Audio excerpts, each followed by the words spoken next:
우리들의 삶의 언어에서 보면은 뭐 부족하다, 힘들다라는 말들을 습관적으로 이제 많이 뱉기도 합니다. 그런데 사실 우리가 살고 있는 이 세상은요, 지금까지 살고 있던 인류의 역사 중에 가장 풍요로운 시대를 살고 있어요. 그 증거가 뭐냐고요? 여러분들 가정의 냉장고를 열어 보십시오. 과일과 고기가 다 구비되어 있죠. 옛날에 그렇게 귀하던 것들이 손쉽게 접할 수 있습니다. 여러분 옷장을 한번 열어보시죠. 입지도 않은 옷들이 늘 있고요. 옷으로 가득 차 있습니다. 급하게 필요할 때는 온라인 쇼핑에서 그냥 급하게 물건 사면 그 다음날 배송도 됩니다. 또 우리가 여행 가고 싶으면 국내에서는 당일치기로, 제주도도 당일치기로 왔다 갈 수 있는 편한 풍요로운 시대에 살고 있어요. 그리고 휴대폰 하나만 있으면 어디든 무엇은 결제든 어디를 찾아가든 이제는 외국인과 대화도 할 수 있는 기능이 있습니다. 얼마나 풍요롭고 얼마나 우리가 여유로운 삶을 살고 있습니까? 그런데 이렇게 여유로운 삶을 살면서도 우리의 마음은 이렇게 풍요롭게는 살고 있지 않는 것 같다라는 거예요. 풍성한 밥상과 맛있는 음식 앞에서 혼자 먹으며 때로는 눈물이 흘릴 때도 있었습니다. 집은 넓어졌는데요, 집안에 조용합니다. 대화 소리가 없습니다. 부부 사이, 부모와 자녀 사이에 예전엔 벽을 허물려고 노력했는데 이제 벽을 그냥 인정하고 살게 되었습니다. 직장에서 성과를 이루거나 어떠한 프로젝트를 마치고 나서 사람들이 축하해 주는데도, 축하를 받는데도 내 마음의 이 공허함이 채워지지 않아요. 오히려 이 자리를 어떻게 하면 지킬까 하는 발버둥 치며 사는 걱정이 앞선다라는 거죠. 그런데 이게 드라마나 영화에서 나오는 이야기가 아니고요, 우리 실제 삶의 이야기라는 거죠. 유치원 아이들한테 한번 그런 얘기를 들으니까 나도 요즘 스트레스 받는다라고 합니다. 우리가 생각하는 그 아이가 무슨 스트레스를 받느냐 하지만 그 아이는 나름대로 정말로 치열하게 살고 있더라고요. 그런데 이스라엘 백성들도 그랬습니다. 애굽에서 어떤 경험을 했죠? 놀라운 구원의 체험을 했습니다. 10가지의 재앙을 통해서 하나님께서 이스라엘 백성을 택하여 약 400만 명이 넘는 인원들을 구출해 내셨어요. 그 체험은 인간들이 상상할 수 없었던 일들이었습니다. 그뿐만이었나요? 홍해를 가르시고요. 마른 땅을 걷게 하시고요. 또한 그들의 물벽이 그들의 옆을 지키고 있고요. 그들의 뒤를 따라오는 애국 군사를 그 물로 수장시키셨습니다. 뿐만 아니라 이스라엘 백성들을 위하여 하나님은 만나와 메추라기로 매일매일 공급해 주셨어요.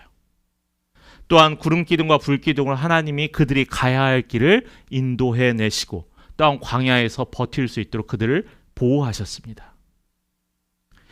그들은 또 다른 벽이 그들 앞에 또 있게 되었어요. 1절을 한번 볼까요? 1절에 보면은 그 노정대로 행하여, 중간에 보면은 노정대로 행하여 르비딤의 장막을 쳤으나 백성이 마실 물이 없는지라라고 했습니다. 자, 르비딤에 물이 없다. 그들이 지금 거하는 곳에 물이 없대요. 그런데 17장 1절 앞부분에 보면은 뭐라고 했냐면 여호와의 명령대로라고 했어요. 그들이 여호와의 명령대로 길을 쫓아오고 지금까지 광야를 걸어왔는데 여호와의 명령대로 했다면 모든 것이 형통하고 모든 것이 잘 되고 모든 것이 부족하지 않아야 되는데 그들에게 뭐가 없대요? 물이 없대요. 그래서 이후에 2절과 3절에 보면은 이스라엘 백성은 원망으로 무너지고요. 모세는 하나님께 부르짖게 됩니다. 그때 하나님께서 말씀하세요. 6절의 말씀을 함께 같이 읽어보겠습니다. 시작. 내가 호렙산에 있는 그 반석이 거기서 내 앞에 서리니 너는 그 반석을 치라. 그것에서 물이 나오리니 백성이 마시리라. 자, 반석을 치라. 뭐가 나온다고요? 물이 나온다라고 했어요. 광야 한가운데서 반석에서 생수가 터졌다라는 거예요. 서론에서는 간단히 살펴보겠지만은 하나님은 메마름의 자리, 갈증 났던 그 자리에서 그들의 갈증을 해결시키고 그들의 생명을 연장시킬 물이 터지겠다라는 거예요. 그렇다면 오늘 우리는 이 말씀을 통하여 말씀을 듣는 분명한 이유가 있어요. 우리에게는 주어지는 게 어떻게 하면 메마름을 피하고 갈증을 피할 것인가에 대해서 가르쳐 주는 게 아니라 우리의 믿음의 삶은 뭐냐면은 메마름 속에서도 하나님이 어떻게 일하시는지를 기다리고 구하라라는 거예요. 아이가 무서운 곳을 벌벌벌벌 가서 엄마 아빠가 이렇게 보호하는 게 아니라 그것을 어떻게 헤쳐나가는지를 하나님을 통해서 보라는 것이 오늘 말씀의 이유이기도 합니다. 여러분 미리 마음에 새겼으면 좋겠어요. 한번 저를 따라해 보실까요? 메마른 자리에서도 하나님은 생명의 길을 어떻게 할까요? 여십니다. 말씀을 듣는 동안 여러분 각자의 삶에 이 르비딤이라는 곳이 있을 거예요. 나의 약점도 있을 거고 또는 내가 너무나 갈증나고 목마른 상황도 있을 겁니다. 사람들이 보기엔 너무나 행복하고 겉은 풍성하지만은 사실은 제 마음엔 채워지지 않은 이 공허함에 매일매일 살아가고 있는 분들도 있을 거예요. 그때 어떻게 해야 돼요? 하나님을 찾으세요. 하나님께 기도하세요. 그곳이 끝이 아니라 생수를 공급해 주신 하나님을 구하는 여러분 되길 간절히 소망합니다. 우리가 같이 말씀의 세 가지를 나눠보려고 합니다. 첫 번째는 서론에서 이렇게 간략하게 이야기 좀 구체적으로 나눴으면 좋겠어요. 메마른 자리는 우리의 믿음을 드러내는 자리라는 거예요. 메마른 우리의 자리는 우리의 믿음을 보는 거울이 된다는 거예요. 본문의 1절과 2절을 한번 다시 볼까요? 우리 1절은 같이 읽어보겠습니다. 이스라엘 자손의 온 회중이 여호와의 명령대로 신 광야에서 떠나 그 노정대로 행하여 르비딤의 장막을 쳤으나 백성이 마실 물이 없는지라. 2절은 제가 읽겠습니다. 백성이 모세와 다투어 이르되 우리에게 물을 주어 마시게 하라. 모세가 그들에게 이르되 너희가 어찌하여 나와 다투느냐? 너희가 어찌하여 여호와를 시험하느냐라고 했어요.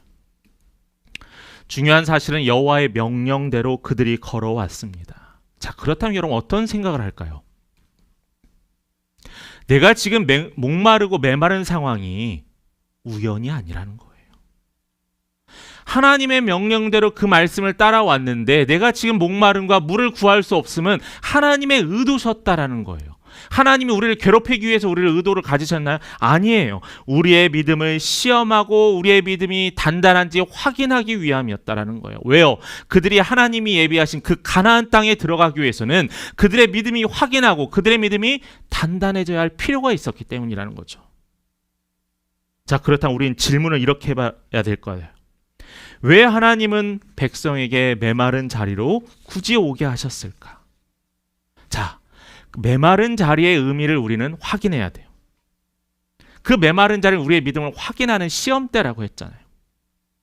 자, 그런데 이스라엘 백성들은 그 이전에 수많은 기적들을 체험했잖아요. 홍해도 가르고 구름 기둥과 불 기둥 가운데 있고요. 음식을 공급받고요. 그런데 그들은 물이 그냥 없자 바로 그들은 불만이었어요. 이미 그들의 눈은요 기적을 보았어요.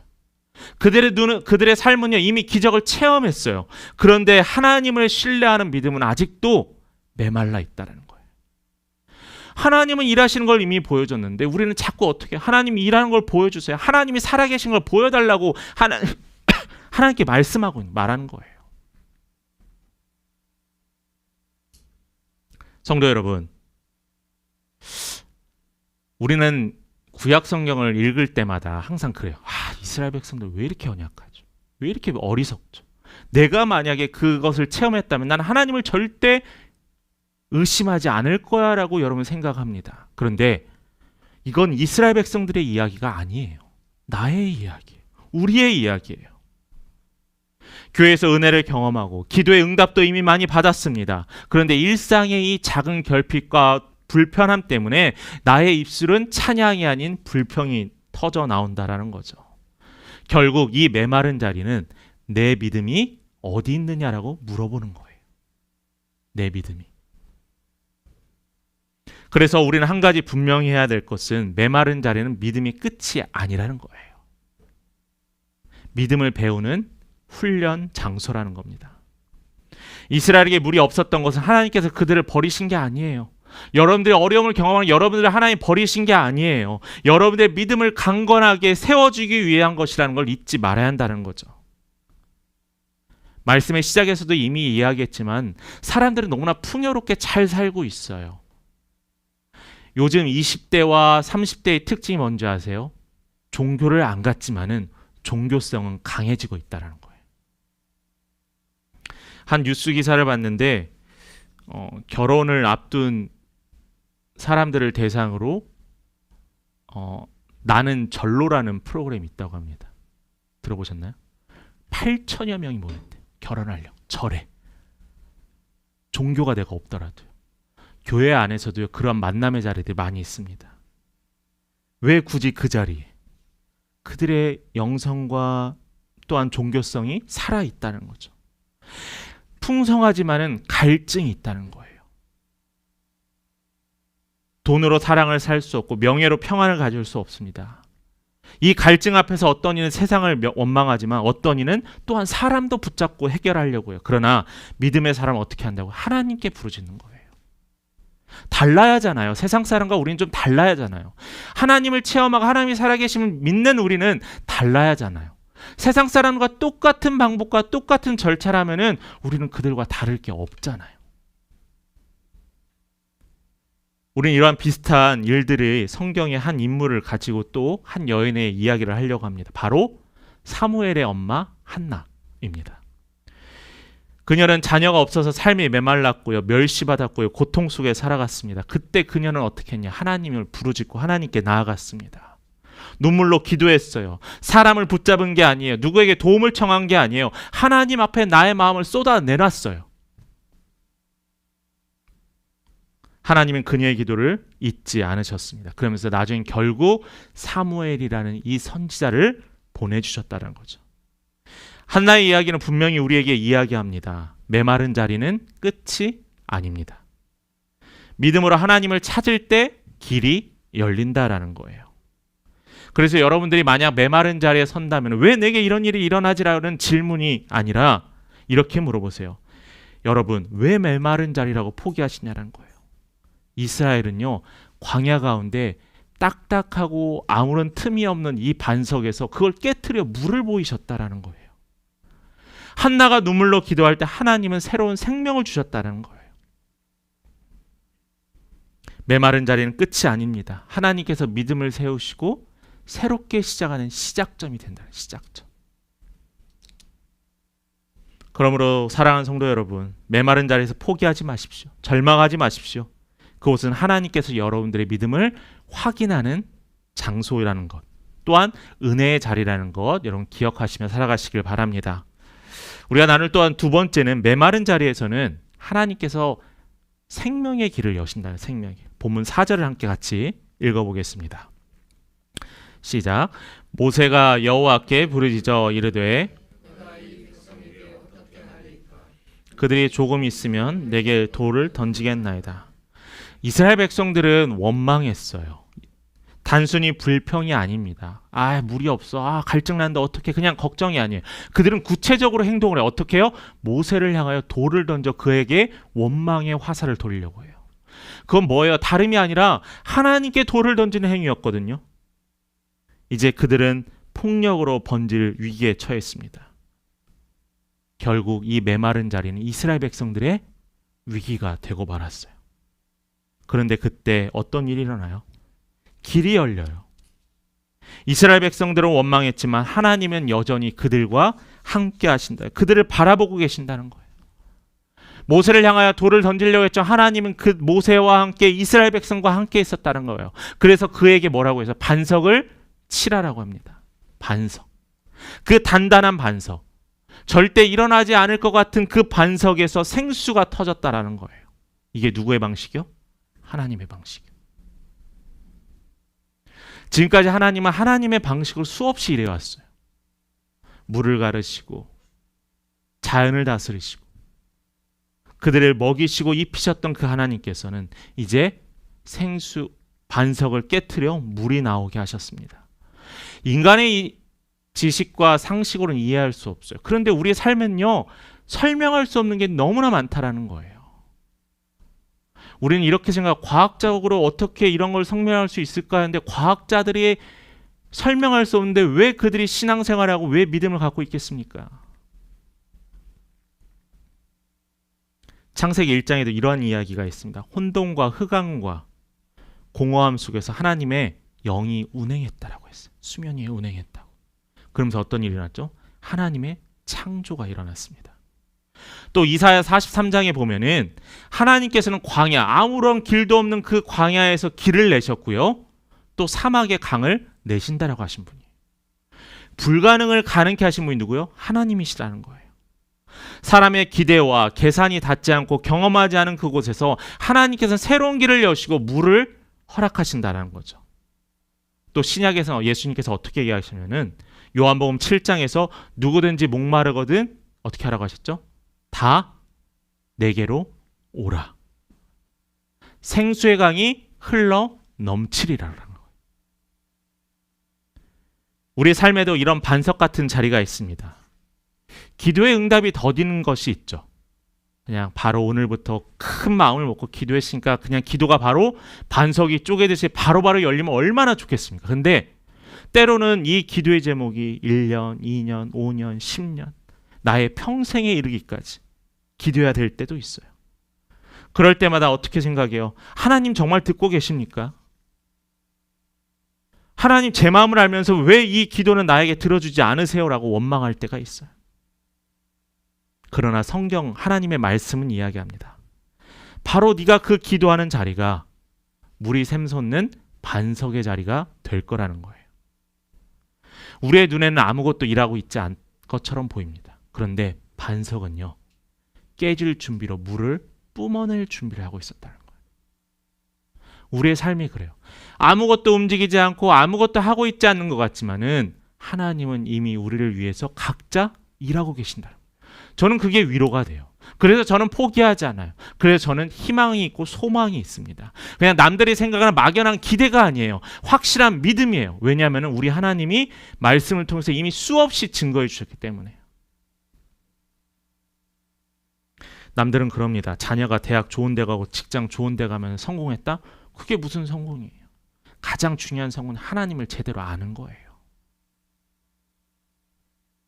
그런데 자꾸 우리는 많은 걸 가지는 사람이 성공했다라고 하니까 자녀가 성장하는데도 또 우리의 믿음의 공동체가 성장하는데도 뭐가 우선인지를 모르고 그냥 세상을 쫓아가고 있다라는 거죠. 하나님은 여러분이 있는 그 자리에서 생명의 길을 열어주십니다. 이스라엘에게 물이 없었던 자리에서 하나님은 반석을 깨트려 생수를 주셨고 우리에게도 똑같아요. 우리가 생각 여긴 길이 없습니다라고 할 때 하나님께 뭐라고 말해요? 내가 곧 길이다라고 했어요. 우리가 이건 더 이상 어떻게 할 수 끝났다라고 해서 하나님 뭐라고 하세요? 지금 시작이다라고 합니다. 그러면 사랑하는 여러분, 혹시 사람들이 여러분을 향해 메마르고 딱딱한 반석 같을지라도 하나님의 백성은 기대하셨으면 좋겠어요. 요즘 시대에 큰 교회도 중형교회도 성도들이 점점 준다 하지만 왜 굳이 개척하고 왜 굳이 교회를 세워야 합니까? 라고 하지만 우리가 생각하는 성공을 위해서 교회가 세워진 게 아니잖아요. 하나님이 명령하시면 순종하면 되는 거예요. 하나님께서 생명의 강을 터뜨려 주실 것을 믿습니다. 마지막 세 번째로 메마른 자리에서는 구원은 은혜와 순종으로 이루어집니다. 제가 이제 지난주부터 계속 아마 이어질 텐데 은혜와 은총과 또한 순종에 대해서 계속 말씀으로 반복을 할 거예요. 본문에 한번 7절을 보겠습니다. 그가 그곳 이름을 마사 또는 무리바라 불렀으니 이는 이스라엘 자손이 다투었음이요 또는 그들이 여호와를 시험하여 이르기를 여호와께서 우리 중에 계신가 안 계신가 하였음이더라. 백성은 물이 없을 때 하나님을 원망했습니다. 저는 원망하는 그 자체가 여러분들에게 죄의식을 주고 싶진 않아요. 왜 나는 믿음이 이렇게 연약하지? 여러분을 채찍질하는 게 아니에요. 여러분이 더 나은 믿음을 위해서 견딜 수 있는 힘을 가지라는 말이거든요. 하나님은 반석에서 물을 내셨잖아요. 이게 복음의 중요한 원리예요. 복음의 중요한 원리. 이미 우린 지난주 홍해 사건을 기억합니다. 확인해 봅시다. 하나님께서 물을 가르셨죠? 그리고 그 백성들이 순종해서 어떻게 그 물을 걸었잖아요. 하나님께서 그들이 걸을 때 어떻게 도와주셨죠? 젖었던 땅이 마르게 하셨고 물기둥이 양옆에서 버티게 하셨잖아요. 하나님께서 순종할 때마다 하나하나 걸어가게 하셨다는 거예요. 저희 큰애가 여러 자녀 이야기하는 거 싫어할 텐데 뭐든 다 동일할 겁니다. 아이가 걸음마를 시작할 때 부모가 손을 잡아줍니다. 아이가 벌떡 일어나서 걸으면은 놀라운 운동신경이 있겠죠. 근데 아이가 걷는데 넘어지고 걷고 합니다. 근데 그 아이가 어느 날 계단을 봤어요. 계단을 보면서 사람들이 걸으니까 나도 걸어야겠다는 생각을 합니다. 맨 처음 무서워서 어떻게 해요? 기어 올라가요. 어느 순간에 난간을 잡고 올라가고요. 어느 순간에 아빠의 손을 잡고 올라가고 어느 순간에 그 계단을 성큼성큼 올라갑니다. 하나님은요, 우리를 인도하실 때 이렇게 인도하신다는 거예요. 감당할 만한 믿음의 거리, 감당할 만한 시험거리를 주시지 여러분들이 무너져서 회복하지 못할 시험을 주지 않는 거예요. 그런데 사탄은 달라요. 사탄은요, 여러분에게 주는 시험은 여러분과 하나님과의 사이를 갈라지게 하는 목적이 있어요. 그러나 하나님의 시험은 여러분들이 걸을 수 있도록 하는 시험이라는 거죠. 저는 여기에서 복음의 원리를 3가지만 간단히 살펴보도록 하겠습니다. 자, 선행적 은총이라는 게 있어요. 자꾸 이야기할 거. 우리 좀 어렵다라고 생각하시면 뭐라고 하냐면 하나님이 먼저 은혜를 주셨다는 것을 선행적 은총이라고 합니다. 이스라엘 백성들은 하나님을 원망했고요. 하나님을 시험했다라고 했잖아요. 여기서. 그런데도 하나님은 그들을 어떻게 해서 버리지 않으셨어요. 반석에서 물을 내셨어요. 왜요? 이스라엘 백성 예뻐서요? 이스라엘 백성 너무 착해서요? 아, 내가 너를 선택했으니까 어쩔 수 없이 왼수지만 내가 해줘야겠다? 아니에요. 하나님은 그들의 자격 때문에 그들에게 은혜를 허락하신 게 아니라는 거예요. 긍휼, 즉 사랑 때문에 허락하셨다는 거죠. 마찬가지로 우리가 누리는 이 구원의 삶도 내가 잘나서 아니에요. 내 부모가 잘나서도 아니에요. 하나님의 우린 뭐라고 하죠? 은혜입니다라고 하는 거예요. 하나님께서 은혜를 베푸시고 우리를 위해 길을 열어주셨어요. 그게 바로 십자가입니다. 십자가는 은혜의 결정판이에요. 이것은 완성이라고 했어요. 예수 그리스도가 하나님께서 물을 여시기 위해서 반석을 치셨잖아요. 우리의 생명을 위해서 하나님께서는 구원을 위해서 예수 그리스도를 십자가에서 달리게 하셨다라는 거예요. 예수님의 그 십자가의 상처를 통하여서 그 피를 통해서 우리는 구원에 이르게 되는 은혜를 체험하게 되었다는 거죠. 두 번째로 구원은 우리의 믿음을 통해서 순종이 일어납니다. 하나님의 선행적 은총과 먼저 주신 은혜와 거기에 대한 순종이라고 했어요. 하나님이 반석에서 물을 내셨지만 그 물을 실제로 마시지 않으면 그들은 어떻게 돼요? 그냥 눈앞에 있는 물이 그냥 물일 뿐이에요. 그들이 갈증나고 하나님이 주신 물이라 믿고 그들이 마셨습니다. 이러한 순종이 있었어요. 은혜는 주셨지만 그 은혜의 물을 막지 않는 자는 물은 아무런 필요가 없어요. 구원도 마찬가지라는 거예요. 하나님께서 이미 예수 그리스도를 통하여 우리에게 이미 길을 열어주셨어요. 그 예수를 통해서 믿고 붙잡고 그 믿음과 결단이 있어야 우리는 구원의 은혜를 체험할 수 있다는 거죠. 그 다음에 3번째로 구원을 나누는 삶, 누리는 삶은 어떻게 되냐? 순종을 통해서 구원을 누리는 삶은 은혜와 축복이 다시 연결됩니다.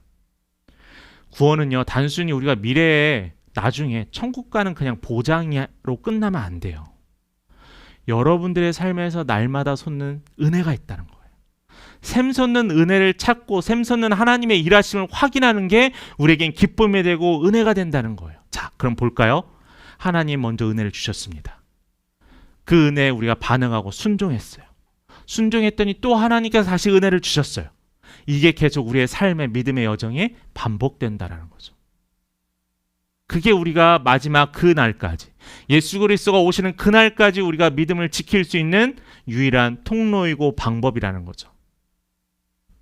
그래서 여러분, 내가 하나님을 바라봤더니 모든 것이 은혜입니다라는 고백이 여러분의 함께하기를 소망합니다. 이것이 구원을 누리는 자의 축복입니다. 하나님은 이미 예수 그리스도를 통하여서 우리에게 생명의 영원히 목마르지 않는 생명수를 터뜨리셨어요.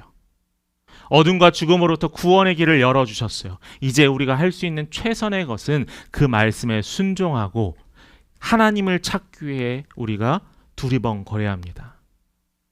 구원은 하나님의 은혜입니다. 하나님을 향한 믿음의 순종으로 우리의 메마른 자리에서도 생명의 물을 얻을 수 있습니다.